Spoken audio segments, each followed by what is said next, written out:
So yun na, mapagpalang araw po sa ating lahat, mga ka-business naming minamahal. Ayan na, gusto po. So yun na, mga ka-business,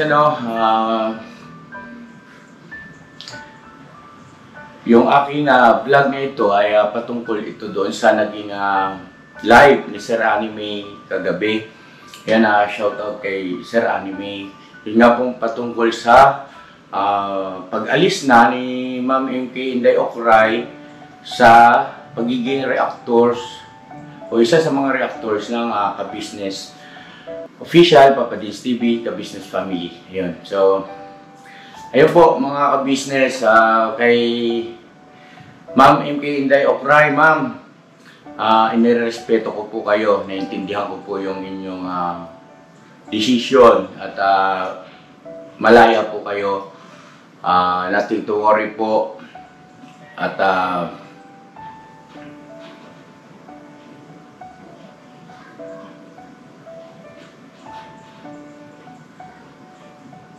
salamat po ng marami, no? Salamat ng marami, ma'am, sa inyong naging partisipasyon. Hindi lang basta partisipasyon, kundi napakalaki ng inyong nagawa, no? At sa lahat ng mga reactors, no, na sabi nga, nakipaglaban, pinakipaglaban, no, ipinagtanggol, no, ninyo ang ka-business family sa mga tao na nakagawa o may sinasabing hindi mabuti sa ka-business family. Maraming salamat po sa inyo. Hindi po baliwala yun. Huwag naman sana ninyong isipin na ganoon, ano po. At naintindihan ko rin naman yung naging pahayag ni Sir Anime na nabigla at naturalmente ay hindi rin naman ganoon kadali na ika nga ay tanggapin marahil sa kanilang damdamin na sa kabila ng magiting na pakikipagpaliwanagan sa anumang issue na ibinabato sa atin, no, ay nandyan kayo ng mga magigiting na reactors. Maraming salamat po sa inyo sa lahat, no. Ganun pa man ay mga ka-business naming minamahal, kailangan nating rumispeto sa desisyon ng ating kasamahan na si Ma'am MK Inday Ocray na banggit nga ni Sir Anime, nakadalawang live na magkasunod na nagpapahiwatig na, maaaring nabanggit niya na rin doon sa kanyang live na hindi na siya reactors ng ka-business family.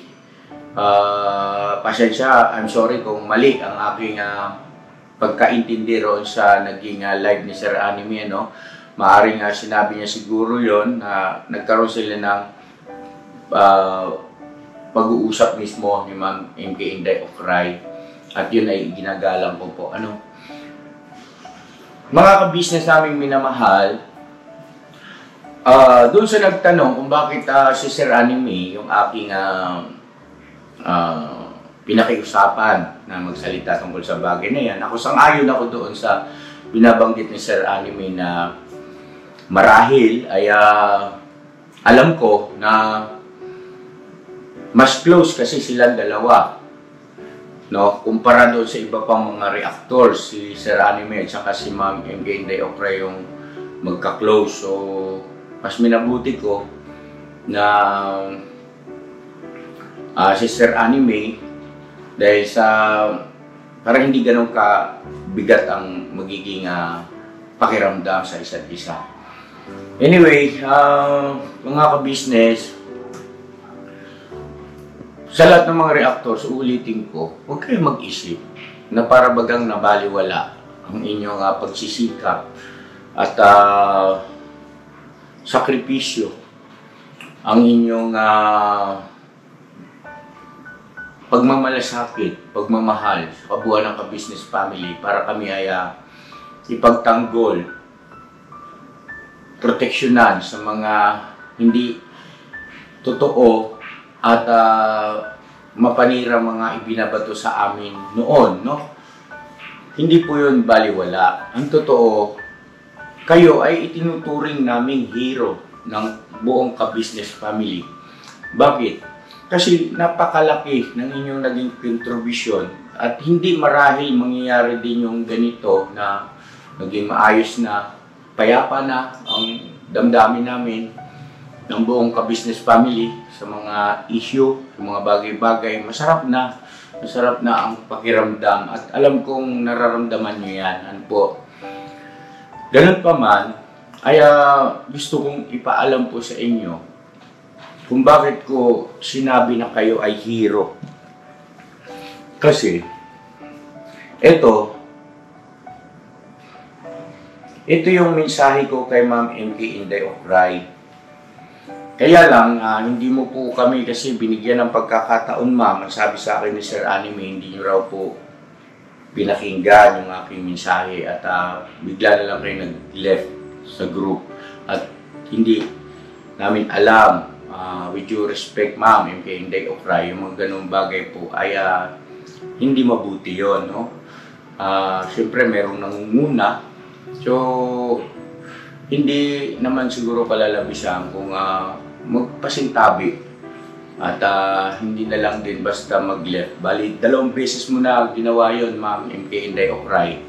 Ano po, una doon sa group ng mga sa kapwa reactors, no? At ngayon nga, yung group na ikaw mismo ang nag-create na mayroong mga kasama mga OFW ay ganun din na walang anumang mensahe na ipinarating sa akin, sa amin, bago kayo umalis. At sabi nga ni Sir Anime, may nababanggit kayo na may nangyari daw. Hindi raw kasi alam ni Sir Anime kung ano yung nangyari doon sa NBI o doon sa Camp Karingal. Nung nagpunta tayo sa Camp Karingal, sinamahan namin kayo. At yun ay bukal sa puso namin, no? Pumunta kayo rito sa bahay, sinamahan namin kayo doon. Dahil ang sabi nyo ay merong pipirmahan. Nung nandoon na tayo mismo sa may kaharap na yung pulis, doon mismo sa opisina, ay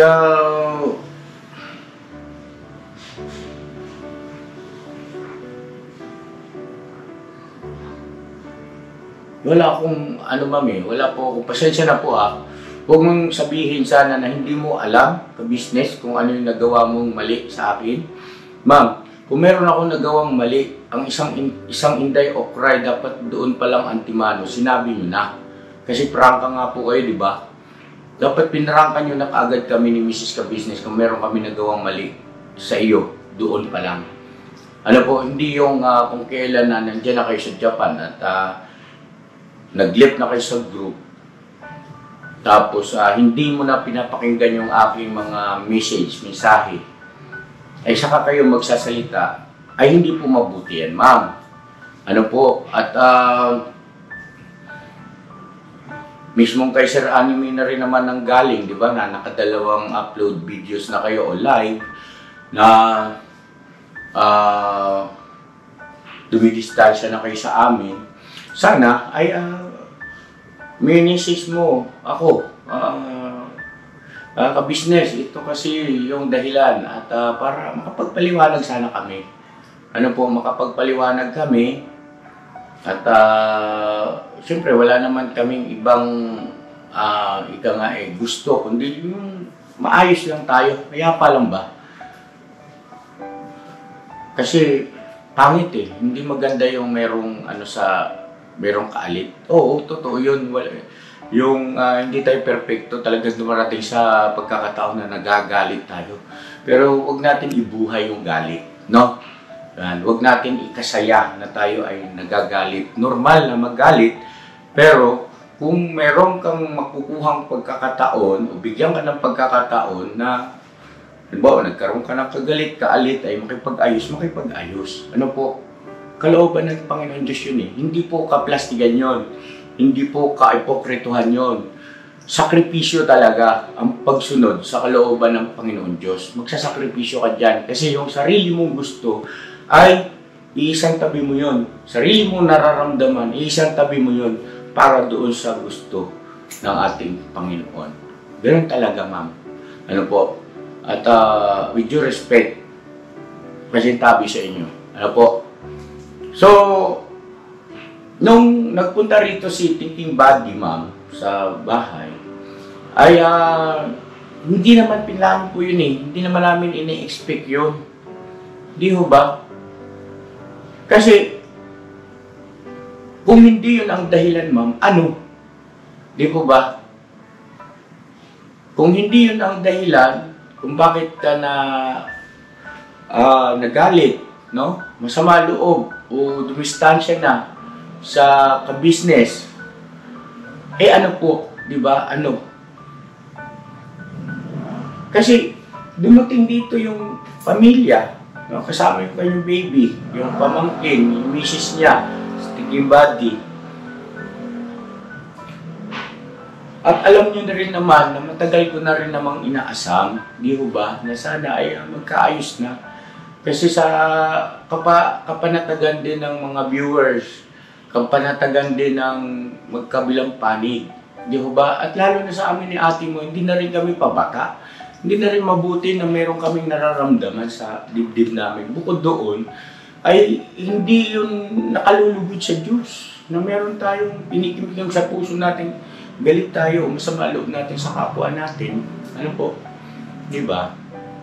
Pasensya na kayo, ma'am, ha? At ito yung aking mensahe na hindi mo binigyan ng pagkakataon na pakinggan.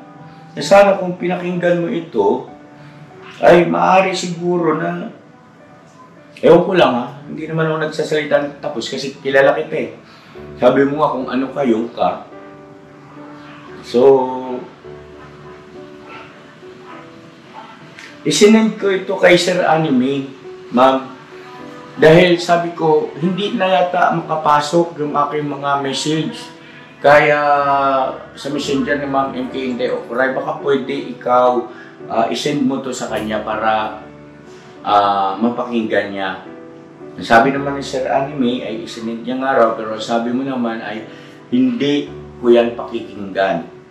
No, bakit ma'am? Bakit po? Ba't ganon? No?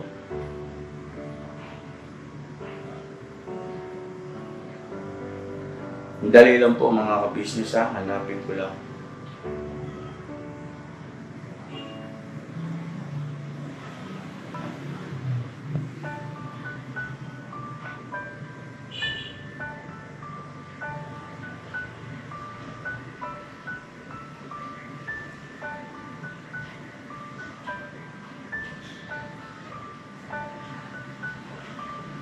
Saan kaya yun?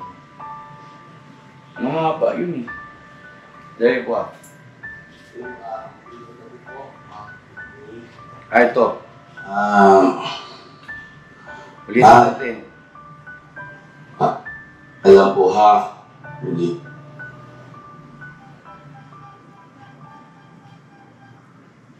Ito. Hello, magandang gabi po, Ma'am MK. Ma'am, paalala lang po ha, hindi mabuti yung nagkakaroon kayo ng bumibigat yung inyong damdamin, alam niyo naman yung kondisyon niyo, di ba?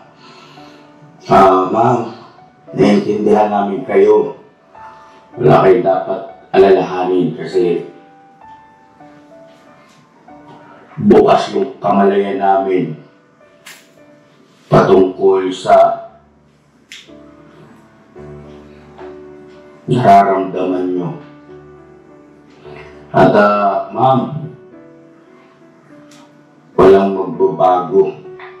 At mananatili ang aming mataas na respeto at ang pagkakilala namin sa inyo na isang magiting na reaktor, no, ng ka-business family. At ma'am, salamat po ng napakarami sa iyo ha. Kasi kung tutuusin, hero ka para sa amin, sa pamilya namin. Saka ko na lang i-explain sa iyo, pero batay sa mga pagkakasunod-sunod ng pangyayari at sa mga sitwasyon ngayon, ma'am, salamat po. Napakalaki ng inyong naging bahagi at kung ano man po ang inyong magiging pasya tulad ng nabanggit niyo roon sa inyong live, ma'am, wala kayong dapat alalahanin. Inirespeto po namin kayo kasi naiintindihan po namin kayo. At mahal namin kayo, ma'am, ang buong ka-business family, hindi magbabago yun. At alam kong naiintindihan mo, hindi man ako tuwirang makapagsalita ng mga bagay na kailangan kong ibulala sa social media, ay alam kong naiintindihan niyo po ako dahil sa sitwasyon at darating ang isang pagkakataon, ma'am, sa akmang pagkakataon, no? Wag muna ngayon kasi alam niyo na, nag-iingat lang po tayo kasi naisahan na tayo sa mga nakaraan, ay huwag nang mangyari ulit. At yung pagpunta ni Thinking Body dito sa ka-business house ay totoong ikinagulat ko yon, pero alam niyo na, no? Andoon yung pagiging alisto sa kabila ng walang pag-aalinlangan na magpakita tayo ng kabutihan sa kapwa natin sa kabila ng gano'n ang mga nangyari. Hindi sa dahilan nga nakikipagplastikan po, kundi alam mo yun eh. At sabi mo nga, ikaw yan, ako ito eh, no? At ginagalang ko yung pagiging ikaw at alam kong naiintindihan mo rin yung pagiging ako. Ano po? At sa akmang pagkakataon at panahon ay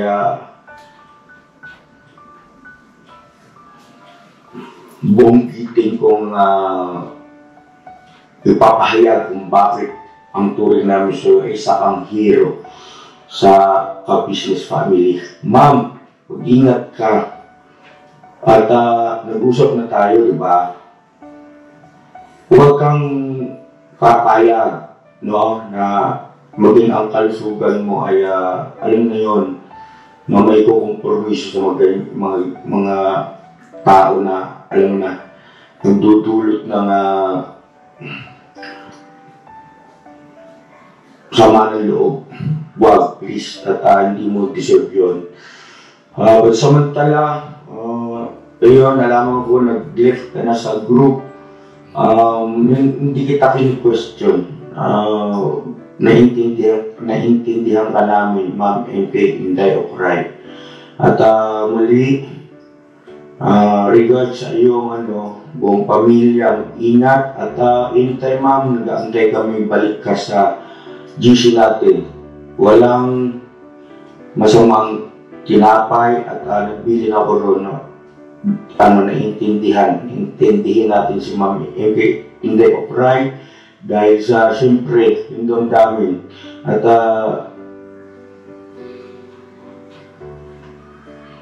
hindi kasi kami yung nasa posisyon mo. Ano po, kaya naiintindihan mo, wala kaming karapatang ikaw nga, alam mo na yun, no?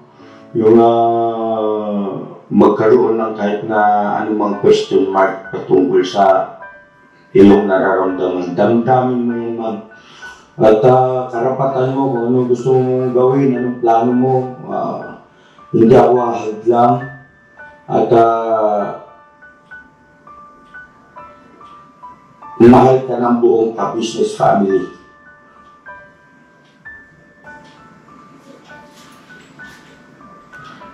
So yun po, ano po mga ka-business, yung message ko sa iyo, Ma'am MK Inday Ocra, lang, hindi mo na napakinggan eh. At ginawa ko yung message na yan, noong mismong pag-left mo pa lang sa group, ginawa ko na yan kaagad. At lumipas pa yung mga araw, hanggang sa ito na nga yung nangyari. At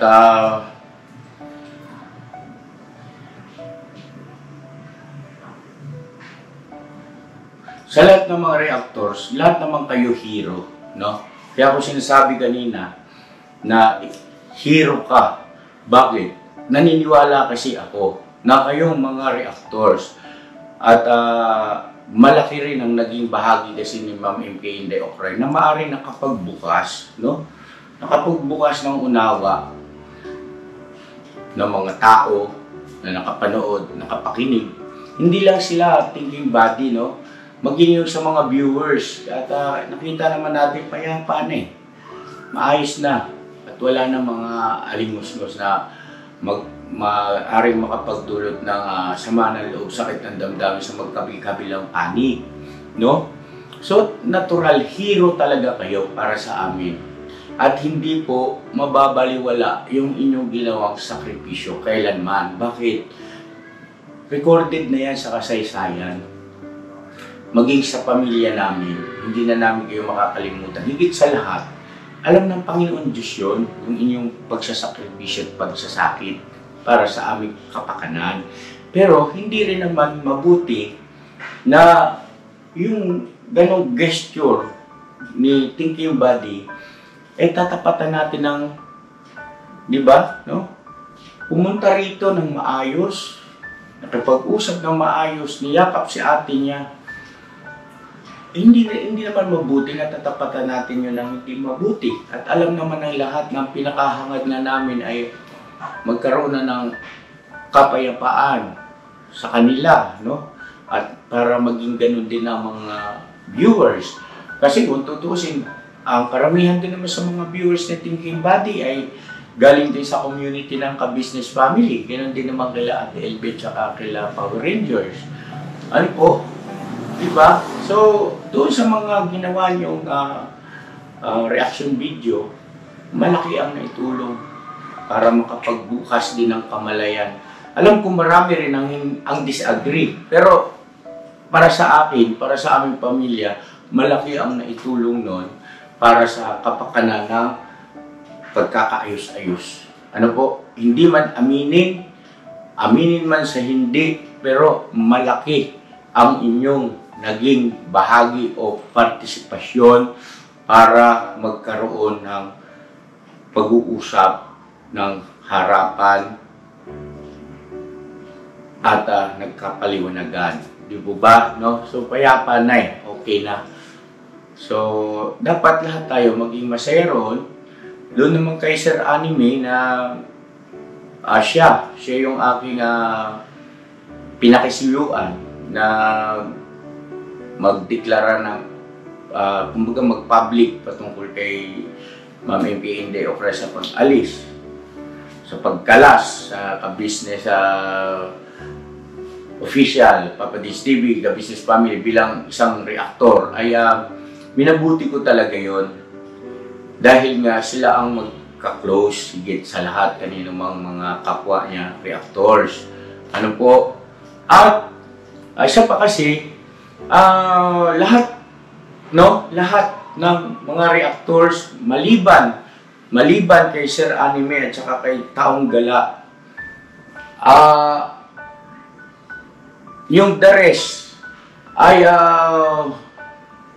nakisuyo na kung po pwede ay mag-reaction video. Ano po?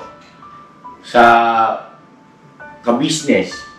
At hindi naman kami naging madamot. Pinahintulutan namin kayo. Ano po? At yun ay, para sa akin ay,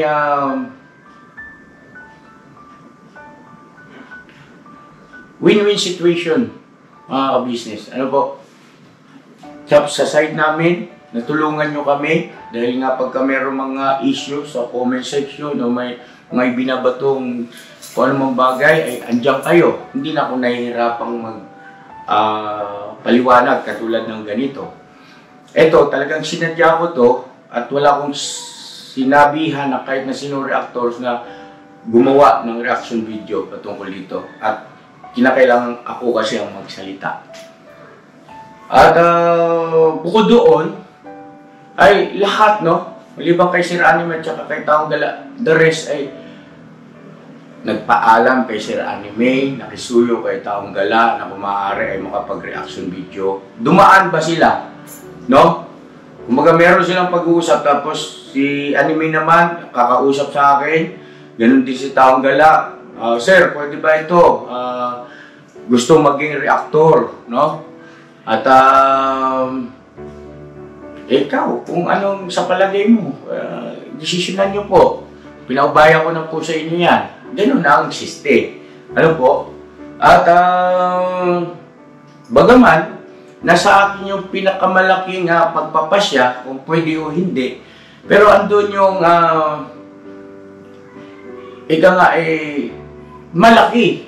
malaking factor yung aprobado sila ni Sir Anime at saka ni Sir Taong Gala. Ano po? No? Merong mga reactors na kay Sir Anime nagpaalam, meron din reactors na kay Sir Taong Gala nagpaalam. Kung aprobado sa kanila, bakit, di ba? Kasi nagtitiwala naman ako sa nila. Yan po ba, mga ka-business? So, yun po yun. Kumbaga, sila nagpasok, hindi sila rin ang kumausap at magdeklara sa public kung ayaw na sa atin. Ano po? At mahirap kasi yun sa side ko. Ako magsasalita na ganito. Mahirap yun mga ka-business, hindi biro yun. Masakit yun. Kasi napamahal na sa yung mga tao napamahal na. Kagaya na ang binanggit ko dyan kay Ma'am MP Inday Okray. Anyway, sana po, hanggang dito na lang yan. Huwag nyo nang palakihin. At sana nakapagbigay ng linaw, no? At kay Ma'am MP Inday Okray, good luck sa iyo. At mag-ingat po kayo palagi. At talagang ganun ayaw mo na sa amin. O, hindi irerespeto ko, no? Good luck sa channel mo. At syempre sa buong family. Kay Sir, doon sa iyong husband, Sir, maraming salamat pa rin. Saludo pa rin ako sa inyo. Salamat sa kabutihan mo, Sir, hindi man ngayon, pero darating ang araw, sana mabigyan ng pagkakataon magkausap. At God bless sa ating lahat, mga ka-business. Ingat po kayo palagi. I love you all. Bira lang tayo.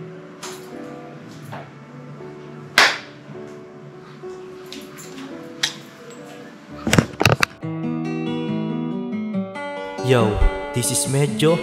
The title of this song is Kuya Ka Business. Salamat ng marami sa iyo, Kuya. Salamat. Mapagmahal sa kapwa at may takot sa Diyos. Aminadong galing sa hirap, kay nagsikap ng lubos. Lahat ng hirap, pagsubok, iyong pinagdaanan. Kay tuluyang nagsikap, di ka pinanghinaan. Patuloy kang gumawa ng paraan. Patuloy lang at di ka nag-alangan. Saksi kami lahat sa iyong mga kabutihan. Saksi kami sa mga sinagot mong kahilingan. Maraming kababayan na ang iyong natulungan. At hindi lang basta tulong, binigyan pang kabuhayan. Naging sandigan ka ng mga taong mahihirap. Mga taong pursigido sa buhay at nagsisikap. Ganyan ka busilak ang iyong puso.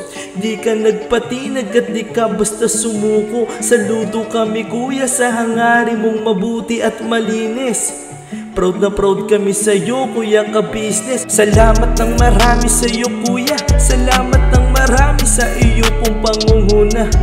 Pinangunahan mo kami sa hadikain mong pagtulong. Di ka tumigil at di ka basta umurong. Salamat ng marami sa iyo, Kuya. Salamat ng marami sa iyo pong pangunguna. Kayo ay minahal ng tao kahit sa mampanig ng mundo. Pinuno kang may heart of gold. Mahal namin kayo. Lubos po kaming nagagalak sa mabuti mong hinahangad. Lubos nagagalak pagkat maging mabuti mong hangarin. Sinundan ng iyong anak, magulang na mapagmahal maging sa amin. Di naging iba, naging anak mo rin ituring. Ramdam po namin ang iyong pagsinop at pagmamahal na tunay. Handa mo kami paglaban, handang magbuwis ng buhay. Yan ang katunayan, di ka nag-aalinlangan. Di mo tiningnan maging sariling kalagayan. Tunay na malalapitan, nais kong ipabatid. Tunay na kaibigan, kapamilya, kapatid. Ganyan ka busilak ang iyong puso. Di ka nagpatinag at di ka basta sumuko. Saludo kami kuya sa hangarin mong mabuti at malinis. Proud na proud kami sa'yo kuya ka business. Salamat ng marami sa'yo kuya. Salamat ng marami sa iyo pong pangunguna. Pinangunahan mo kami sa hadikain mong pagtulong.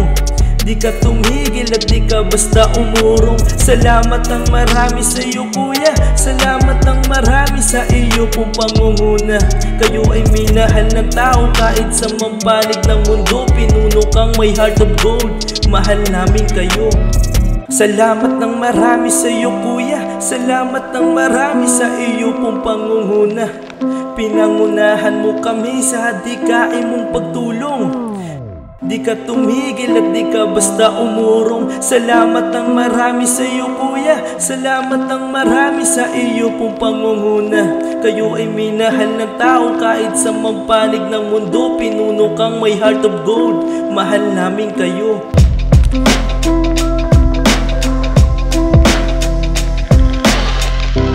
Salamat ng marami sa iyo kuya. Salamat ng marami sa iyo pong pangunguna. Pinangunahan mo kami sa hadikain mong pagtulong.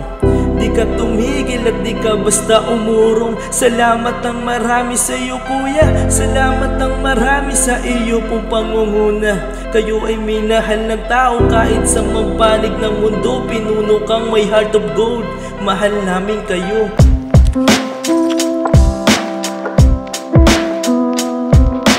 Kayo ay minahal ng tao kahit sa mampanig ng mundo. Pinuno kang may heart of gold, mahal namin kayo. Break it down yo. Maraming salamat po.